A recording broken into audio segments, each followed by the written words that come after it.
3 महिना अगाडि एउटा सर्वेक्षणले नेपालमा अब सुशीला कार्की प्रधानमन्त्री हुँदै भनेर निकाल्यो। आदमी बडा नहीं है समय बलवान है पूजा अर्चन केटा खाएर बसौँला पछि भन्ने गरेर त्यही भएर यताका भरिकाले घन्टी रामु नाम राख्दै गएको।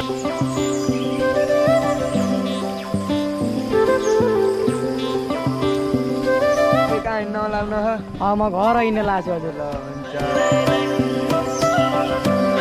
ल भन भाइ यो भिडियोमा के भन्छ तिम्रो नाम के हो ल भन। म त भर्खरको म त भर्खर सानो गरेर म त व्यापार गर्न मेरो बुवाले डेबाबाट कपडा हाल्दै सुरु गराएर सिकाउनु भयो।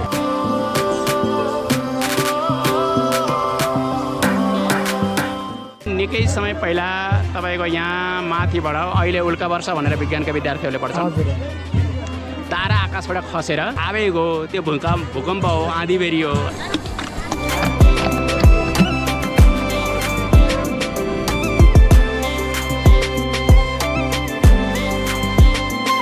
पतलले गर्ने क्रममा उहाँ 81 कामेर म भगवती देवी हुँ। चास्नी जमेर चिनी बनलायो भाइ।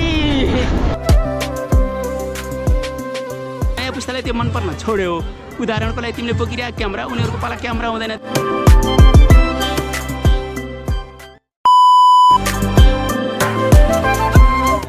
हाम्रो यहाँ बुवा हुनुहुन्छ, हाम्रो बुवा धेरै जाने बुझेका बुवा अनि हामीलाई सिकाउने बुवा हुनुहुन्छ।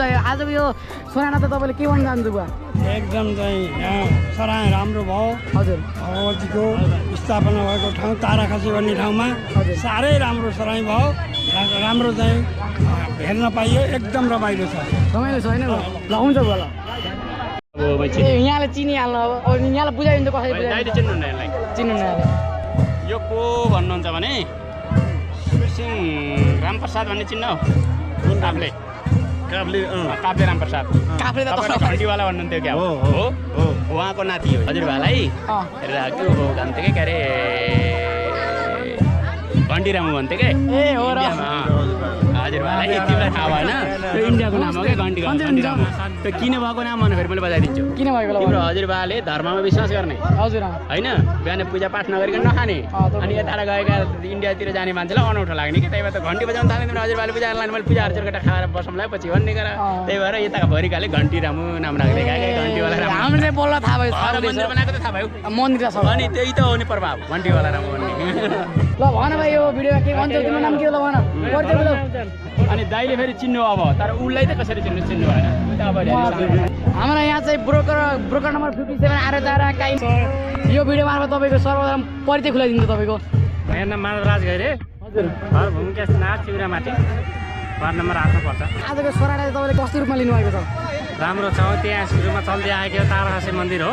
हजुर परम्परामा चल्दै आएको परम्परा ऐतिहासिक रूपमा यो राम्रै छ। राम्रो भइराखिन्छ। त्रयोदशीका दिनमा लगभग चाडपर्व मान्ने गरिन्छ। रमाइलो लाग्छ। पोहोर परारको यो सोरानाभन्दा आजको सोराना के भिन्नता पाउनु तपाईँले?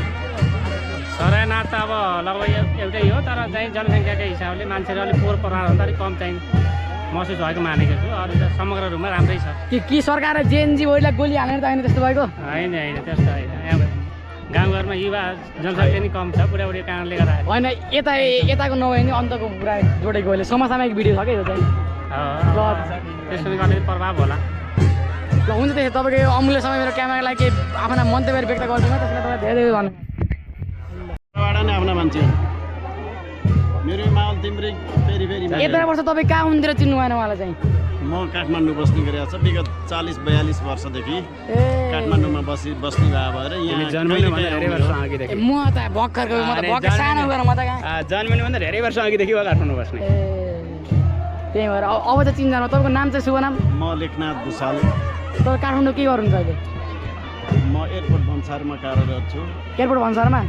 तो त्यसो यहाँ त हल्का मेरो पनि काम लाग्ने जस्तो लाग्यो एयरपोर्ट भन्सारमा त मान्छे जान्छ ल्याउनु पर्दा मात्रै होइन सिङ्गो नेपाललाई काम गर्ने मान्छे हो म। समग्र पूर्व मेचीदेखि पश्चिम महाकालीसम्म सम्पूर्ण नेपालीहरूको म एउटा अभिभावकको रूपमा त्यहाँ छु। हो पक्षहरू काम गर्ने पारदर्शी तरिकाले निष्पक्ष कानुन सम्बद्ध कानुन हामीले दिने सेवामा कतै केही कुरामा कमी नहुने गरी सेवा दिने हाम्रो बानी छ। दाइले त मैले चिने विष्णु दाइको ठुल दाइको नाति विष्णु चाहिँ सोसिङ विष्णु रोजगारको अध्यक्ष हुनुहुन्छ नि बानेश्वर राजनको विष्णुको के रे ठुल दाइको नाति विष्णु गइरे राई र हजुरबासको राई हजुरबा पर्नुहुन्छ अब त चाहिँ मैले त्यो भन्ने अब त राम्रो झन् राम्रो चिन्न तपाईँले जस्तो लाग्छ चिन्न हो यसो ठ्याक्कै माइला हजुरबा राईला हजुरबा रामप्रसाद दाई हुनुहुन्छ नि भर्खर बोल्ने यिनीहरू तल बस्नु उहाँका माइल दाई जिबलाल दाईले कपडा व्यापार हाम्रो घरबाट कपडा लिएर सुरु गर्नको मेरो बुवाले सिकाउनु उहाँलाई व्यापार गर्न यहाँ कमल यहाँ भयो उफ्रिरहेको छ अनि उहाँलाई व्यापार गर्न मेरो बुवाले डेबाबाट कपडा हाल्दै सुरु गराएर सिकाउनु भयो गर्दा गर्दै पछि के भयो बिचरा चाँडी जानुभयो उहाँले पहिलो कपडा सुरु गर्दा सबभन्दा पहिल्यै एउटा दौराको कपडा मलाई मेरो आमालाई एउटा साडी उपहार दिएर सुरु गर्नुभएको त्यो बेलामा इन्भेस्टरलाई के सुरुमा त्यसरी हामीले व्यापारमा सिकायो मान्छे उहाँहरूलाई त्यति नजिक हो हाम्रो तिमीले खोतले होला चिउरामाटी गैरीसँगको सम्बन्ध के त यहाँ भन्दा यहाँ डेबाको विशाल चिउरामाटी गैरेकोमा उहाँ मामा घर रिलेसन त हो मामा घर होइन तिम्रो हजुरबाहरूको दामली सम्झेको हो कि एउटा केही यहाँ क्यामेरा कारणले हामीले भेट भयो नत्र म यहाँ जान्थेँ तपाईँ यहाँ जान्थेँ तपाईँले मलाई बोल्ने कुरै हुन्थेन क्यामेरा कारणले हो नि त हजुर को माध्यम चाहिन्छ माध्यम कसैको घरमा छोरा बाउ जान मिल्यो न मेरो छोरी बढी छन् तिम्रो छोरो पार्टीले मिलाइदिनु पऱ्यो दुइटालाई तर मतलब मिडल कल एउटा मान्छे त चाहियो नि बिचमा मध्यस्थकर्ता एकजना चाहियो जरुरी नै छ त्यस्तै आजको मध्यस्थता भनेको क्यामेरा हो यो मेरो क्यामेरा मध्यस्थकर्ता ब्रोकर जस्तो टाइपको भयो त्यही भएर एउटा न एउटा मान्छेलाई सम्बन्ध जोड्न चिनाउन एउटा न एउटा कुराले जोडिन्छ त्यो के हो थाहा हुन्न जोड्न चाहिँ केले जोड्छ त्यसैले कुन समयमा कहाँ कोसँग सम्बन्ध हुन्छ कहाँ छुट्छ कहाँ जुट्छ इसलिए कहते हैं हिंदी में आदमी बड़ा नहीं है समय बलवान है भन्नु हिन्दीमा कहिले काहीँ हतार गरेर पनि हुन्न हो अब यो भिडियोमा एउटा सम्बन्ध यसको ताराखसीको नाम कसरी रह्यो यसको के छ यसको इतिहास अब तपाईँले सुन्न खोजेको ताराखसी यो एउटा किम्वदन्ती के छ भने निकै समय पहिला तपाईँको यहाँ माथिबाट अहिले उल्का वर्ष भनेर विज्ञानका विद्यार्थीहरूले पढ्छन् तारा आकाशबाट खसेर भुइँमा गडेको भएर गडिसकेपछि जमिन भाँसिएको भएर तिमीले पछाडिपट्टि हेर्न सक्छौ यहाँ एउटा पोखरी छ त्यो चाहिँ त्यही भाँसिएको तारा खसेर भाँसिएको ठाउँ पोखरी अहिले पनि देख्छौ तिमीले पहिला पहिला उहाँ पानी हुन्थ्यो तर अहिले चाहिँ छैन पानी सदाबार हुन्थ्यो अहिले नहुनुको कारण के हो त बाबु भने मैले बुझेको म नजिकबाट बुझेको अहिले यो गभर्मेन्टले नयाँ त्यो वाल उठायो त्यो सुक्यो पानी होइन अनि फेरि भरिनलाई अहिले हालेन होइन त्यो भएर अहिले नभए पानी प्राय नै हुन्थ्यो होइन अहिले गभर्मेन्टले फेरि थप संरक्षण गर्यो ताराखसी नाम छँदा चाहिँ यसमा मन्दिर पछि स्थापना भयो पहिले स्थापना भएको थियो यो ताराखसी पछाडिको मन्दिरको स्थापनाको कहानी छ बाबु यो के छ भने यहाँका भुषाल थरका एकजना जेठाबुवा भन्ने यहाँको जेठाबुवा भन्ने यहाँको भुषालहरूको उहाँले जोत्दै गर्दा आफ्नो बारीमा हलोको फाली चाहिँ केही चिजमा अड्कियो अरे अड्किसकेपछि यो केमा अड्कियो भनेर त्यो हलो निकालेर खतल्दै गर्ने क्रममा उहाँ एक्कासी कामेर म भगवती देवी हुँ यस्तो भयो भनेर उहाँलाई चाहिँ कामेको भरमा अनि खोतल्दा त्यहाँ भगवतीको मूर्ति निस्कियो अरे अनि धामीहरू कामेर म भगवती देवी हुँ मलाई यहीँ राख यहीँ सार के अरे यहीँ राख यहीँ पूजा गर भनेको भरमा सबैलाई त्यति बेलाको नुवाकोट पञ्चायत सबैलाई गुहारेर पञ्चायतले ल त्यहाँ देवताको देवीको स्थापना भयो देवी जैन प्रकट हुनुभयो त्यही भएर त्यहाँ चाहिँ मन्दिर बनाइदिउँ भनेर सबैसँग सहयोग मागेर चाहिँ यहाँ बनाएको मन्दिर भन्ने चाहिँ किम्वदन्ती छ बाबु हो तपाईँले चाहिँ यो नामाकरण भएको सम्बन्ध यस कुरा चाहिँ मलाई बताउनु भयो क्यामेरामा चाहिँ तपाईँ चाहिँ तपाईँको अमूल्य समय मेरो क्यामेराको लागि दिएको तपाईँलाई मैले धेरै धन्यवाद व्यक्त गर्छु धन्यवाद यहाँलाई अनि अब यो भिडियोको अन्त्यमा जाँदा चाहिँ अहिले यहाँ मेरो दर्शकवृन्दलाई के भन्न चाहन्छ भन्न सक्नुहुन्छ तपाईँले दर्शकवृन्दलाई त म सानोदेखि अलिकति यहाँ अलि आउने जाने यहाँको कार्यक्रमहरू हेरिराख्ने भएको हुनाले दर्शकवृन्दहरू त अलिकति घटदोर मात्रामा हो कि जस्तो लाग्छ हुन त यो अब तिमीहरू जस्तो नयाँ जेनेरेसनको जो चाहिँ यो डिजिटल उसले पनि प्रभाव पारेको होला होइन पहिला त यहाँ निकै बुढा थरीहरू लौरो टेक्दै आउने होइन धती गुन्नु लगाएका दौरा सुरुवाल लगाएका बुढा मान्छेहरू त भिड लाग्ने हुन्थ्यो होइन अनि सानो बच्चादेखि अहिले चाहिँ त्यो समूह त्यति देखिँदैन बिचको समूह मात्र देखिन्छ अनि सङ्ख्या धेरै कम छ त्यति बेला चाहिँ नुवाकोट पञ्चायतकै महत्त्वपूर्ण काम भनेर यहाँ छुट्याइन्थ्यो होइन अब अहिले पछिल्लो समयमा अब व्यवस्थापनको कमजोरी हो कि केही हो कि अलिकति बुझ्दाखेरि जस्तो यहाँ बाजा बजाउनेहरू होइन बाजा बजाउनेहरू पनि आफ्नो पञ्चायतबाट नआएको ढेकुरा पञ्चायतबाट आएको भन्ने सुनियो होइन पूजाआजाका प्रक्रियाहरू पनि उति चाहिँ सक्रियता साथ नदेखिएको भन्ने बुझियो मलाई लाग्छ यहाँ अब यहाँ गर्ने निकायहरू अथवा सरकारी निकायहरूले सहयोग गरेन होला कम भयो होला अथवा केही भयो होला अलिक कम चाहिँ कमसल भएको देखिन्छ ए हजुर अब यो विषय अन्तसम्म चाहिँ म चाहिँ एउटा यो समसामयिक भिडियो भएको कारण चाहिँ यो सोनाइलाई मात्र एकीकृत नगरे म सबैको अहिले वर्तमान अवस्थालाई पनि समेटेको छु होइन तपाईँको यो बोल्ने शैली हेर्दा चाहिँ मलाई एकदमै उत्कृष्ट लाग्यो त्यही भएर अहिले भएको यो जेएनजीको आन्दोलनसम्म चाहिँ तपाईँले यो धारणा के व्यक्त गर्न चाहन्छु यसै मार्फत भनिदिनु जेएनजी त स्वत स्फूर्त एउटा इनर्जी हो बाबु, शक्ति हो होइन। अझ विशेष गरेर त यो युवा पुस्ताहरूको एउटा शक्ति हो होइन। त्यसलाई अङ्ग्रेजी नाम विदेशीहरूसँग जोडेर जेएनजी भनियो होला। युवा एउटा एकदम युवाको शक्ति हो, त्यो आवेग हो, त्यो भूकम्प हो, आँधीबेरी हो होइन। अब त्यसको प्रभाव त केही पर्यो होला, तर पनि तिमीले कम्पेरिटिभली हेर्दा यहाँ पनि प्रायः जेएनजी नै बढी देख्छु मैले होइन। भनेपछि त उपस्थिति त जेएनजीको बढिरहेछ होइन। अब मैले सुनेको छु कता कता एक्युरेट मैले डाटा पढ्न पाएको छैन, 33% कि 30% त जेएनजी भनेको यहाँ युवा पुस्ताहरू मात्रै छ नेपालमा पनि होइन। हो त्यसको उपस्थिति होला। अनि तिनीहरूलाई उथलपुथल के होला भने विश्व बजारीकरणले अलिकति टेक्नोलोजीले माथि लग्यो, पुराना पुस्ताहरू पुरानो टेक्नोलोजी परम्परागत तरिकाले बसे, अनि नयाँ र पुराना बिचको तालमेल मिलेन, अनि नयाँ पुस्तालाई त्यो मन पर्न छोड्यो।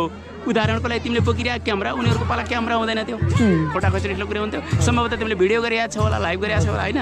अनि त्यो भएर अलिकति जेनेरेसन ग्यापले गर्दाखेरि जेएनजीको आन्दोलन आएको हो। जस्तो पुरानो पुस्तालाई स्वीकार नसक्ने उनीहरूले किन सकेनन् भने टेक्नोलोजी आर्थिक सबै कुराले फड्को मार्यो। उनीहरू पुरानो पाराले गर्दाखेरि आफूलाई चित्त बुझेन। अनि जेएनजीहरू भनेको नयाँ पुस्ताले के बुझ्यो भने अहिलेको टेक्नोलोजी अपडेट भइसकेपछि होइन यो त ठिक छैन, यो त हामी त कहाँ त्यसरी सदस्य आएर बस्ने भनेर एउटा आँधीभेरी हुरी बतास भूकम्प निकालेको हो। तपाईँको चाहिँ यत्रो वर्षको यो राजनीतिक अनुभव पछि चाहिँ म जुन अब तपाईँहरू राजनीतिक पदमा नभए तापनि त राजनीतिक अनुभव भएपछि चाहिँ होइन, अनि तपाईँले यो जेएनजीको आन्दोलन चाहिँ वास्तविक मान्नु चाहिँ मान्नुहुन्न? यस्तो होला बाबु, जेएनजीको आन्दोलनमा कुनै पनि घुसपिट त होला, हजुर कुनै पनि आन्दोलनमा हुन्छ। हजुर घरमा पनि कहिलेकाहीँ एक दुईजनालाई आवश्यकता पुरा गर्नलाई अर्कोलाई उचालिन्छ होइन र भन्दैन हो मैले भन्दा बाउले दिन्नन् आमाले दिन्नन् भनेर होइन। त्यस्तै चाहिँ केही घुसपेट त होला, तर जेएनजी आफैमा एउटा शक्ति हो, स्वीकार्नुपर्छ हजुर हो। अनि ऊ अन्यश्रित चाहिँ अलिकति अस्तव्यस्त भएको हिसाबले फुटेको हो, त्यो पनि हो यथार्थ हो। अब तिमीले बुझ्न खोजेको फेरि त्यसभित्रको के चाहिँ होला भने त्यसभित्र जस्तो गोली चल्यो त्यो कतै घुसपेट थियो कि त्यो हुन पायो होइन। अनि फेरि अर्को कुरा एउटा तिमीहरू के भरम पर्नु भएन भने जेएनजी आफैमा युवा हो, ऊ सबै कुराले परिपक्व हुँदैन। अनि जो परिपक्व राजनीतिज्ञहरू हुन्छन्, परिपक्व मान्छेहरू हुन्छन्, उनीहरूमा फेरि के थाहा हुन्छ नि यसपछि यो हुन्छ नि स्टेप बाई पहिल्यै थाहा हुन्छ उनीहरूलाई। त्यो भएर उनीहरूले केही चाहिँ हिसाबले उनीहरूले प्रयोग गरेका चाहिँ हुन सके जेएनजीहरूलाई, किनभने जेएनजीहरूले हर्दै अगाडि मात्रै हेर्छन्, आगो र तातो रगत मात्रले त अगाडि बढ्छन् होइन। पुराना पुस्ताहरू त्यो हुँदैन, पुराना पुस्ताहरू आफू सेलाउँछन् र उसलाई तताइदिन्छन्, अनि ऊ सेलाएपछि बल्ल तात्न सुरु गर्छन् उनीहरू होइन। त्यो भएर तिमीले भन्न खोजेका चाहिँ जेएनजीको अलिकति प्रभाव चाहिँ हो आवश्यकता, तर कतिपय कुराहरू पनि जेएनजी नै भन्दैमा परिपक्वता चाहिँ नहुन पनि पायो है। जस्तै सिंहदरबारमा आगो लाग्नु, संसद सचिवालयमा आगो लाग्नु, सर्वोच्चमा आगो लाग्नु, 19जना मान्छेहरू 17जना 19जना कतिजना मान्छेहरूले गोली खानु होइन। ती सबै चिज चाहिँ न्यायसिद्ध होइनन्। फेरि क्रान्ति भनेको विचार बढाउने हो है, कहीँ आन्दोलन आगोबाट मात्रै हुँदैन। अब यो कुरा चाहिँ नयाँ पुस्ताले चाहिँ अनि यो जेएनजीको आन्दोलन मध्ये चाहिँ एउटा प्रत्यक्ष निर्वाचन कार्यकारी चाहिँ आवश्यक छ भनेको छ होइन। त्यसमा चाहिँ केला भयो होला मैले तिमीलाई अब राजनीतिक प्रत्येकले मैले एलायन्स एउटा मात्रै भएर बोल्दिनँ, केला भयो होला भने उनीहरूको आशा है सबै फटाफटाहरू जाने, अनि फटाफटाले एउटा फटालाई बनाउने भन्दा जनताले बिना फटालाई बनाउँथे कि जनताबाट सिधै गएपछि भन्ने आशयले बनाएका होलान्। त्यो त डेमोक्रेटिक पोलिसीमा कति सम्भव हुन्छ त्यो त अब जेएनजीले भनेर मात्रै पनि नहोला नि त नहोला। त्यहाँ त कतिपय कुराहरू त होला नि त, भित्रका मेरिट्सहरू डिमेरिट्सहरू होला नि त, के छन् कसो छन् होइन। ती भनेको अनुभवले नै बताउने हो होइन। त्यही भएर तिमीले भनेको कुरा के भने जेएनजीको माग अन्दाज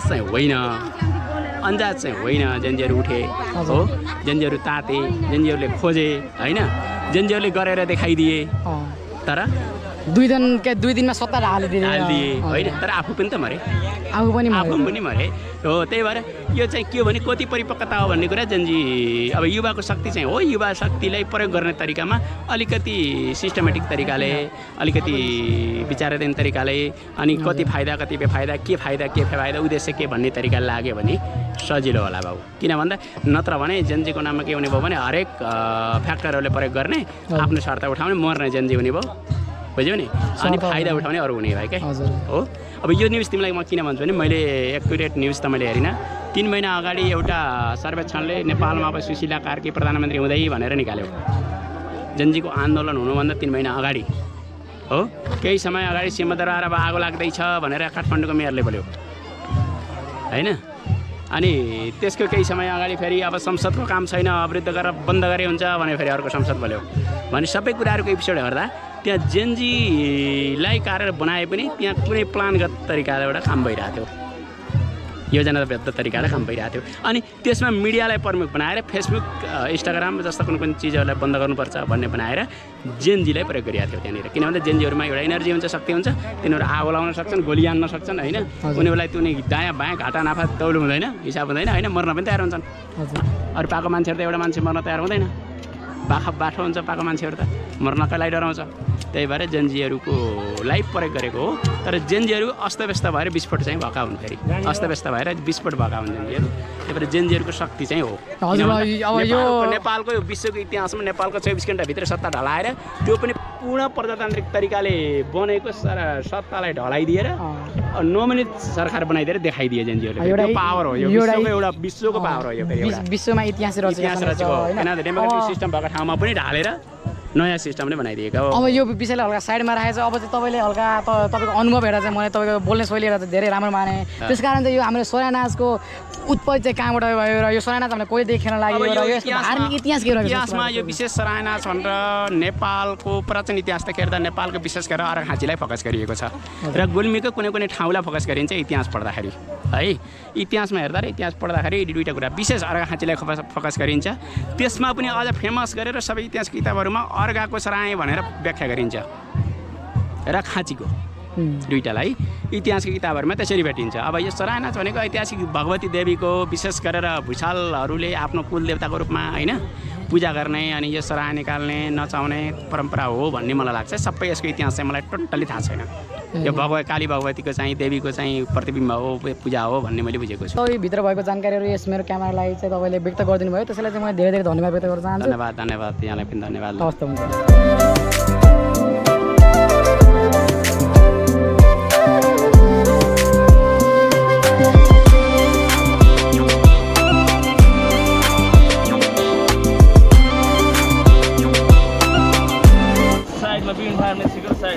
कति वर्षदेखि गर्नु लाग्नु तपाईँले? 15 वर्ष भइसक्यो।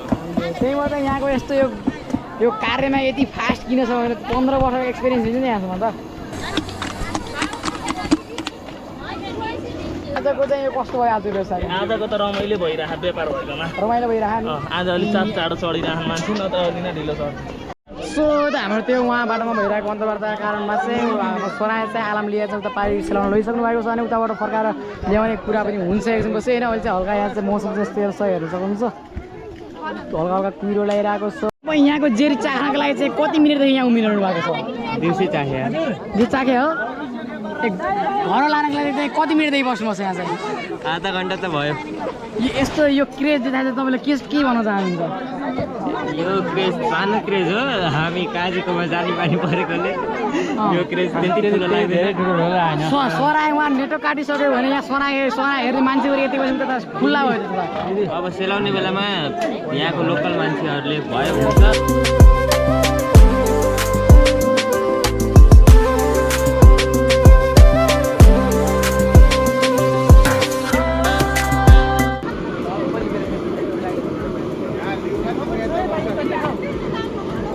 हामीले ट्याग लगाएर अब कयौँ घन्टाको प्रतिक्षापछि यो दिस इज योर जेरी, तारा खसेको जेरी है गाइस। बन्यो ल ल हुन्छ। तपाईँ कहाँ हिँड्न लाग्नु ह? म घर हिँड्न लाग्छु हजुर। ल हुन्छ। तपाईँको घर सुरसिङ हो? हजुर। हाम्रो वहीँ खतराबारी हो, त्यहाँ डिगुरा भन्ने छैन हजुर, त्यही खतराबारी हो। ए हस् हुन्छ ल हुन्छ ल आज भेटियो, खुसी लाग्यो ल।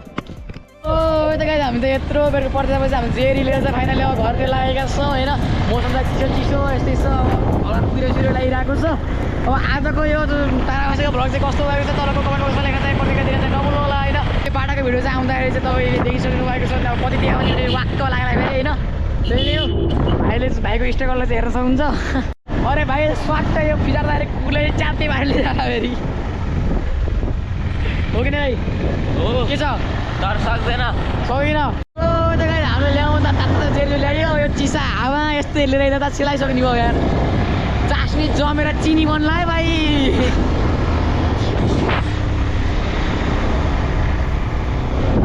हामी हेर्दा हेर्दै ब्याग लगाएर अफिस चाहिँ गइरहेको निवास ठाउँमा आइसकेका छौँ। अन्डी नमस्ते। जेरी चाहिँ एकचोटि तताएर खानु है। के लिएर नि? ए कपडा खाएको त बोरु ल्याएको कपडा खाएकै छ। होइन यहाँ त जाडो हो ट्यागलाई यहाँबाट हिँड्यौँ ल अनि राम्रोसँग बस्नु अभिषेक चाहिँ आज तल यता यता यता यता के छ विचार के छ चेन्ज पुस्ता यहाँ चाहिँ डाँगाला भोलि चाहिँ चौरासीको पूजा छ होइन चौरासीको पूजाको तयारी हुँदै रहेको छ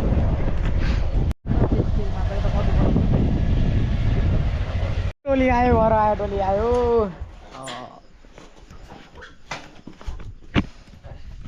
सो ट्याग लाएर आज तारा खसको ब्लग चाहिँ कस्तो लागेको छ तर कमेन्ट बक्समा लेख्न चाहिँ नभुल्नुला भने चाहिँ अब अर्को बेलामा भेटौँला सी यू नेक्स्ट टुमा गाइज बाई बाई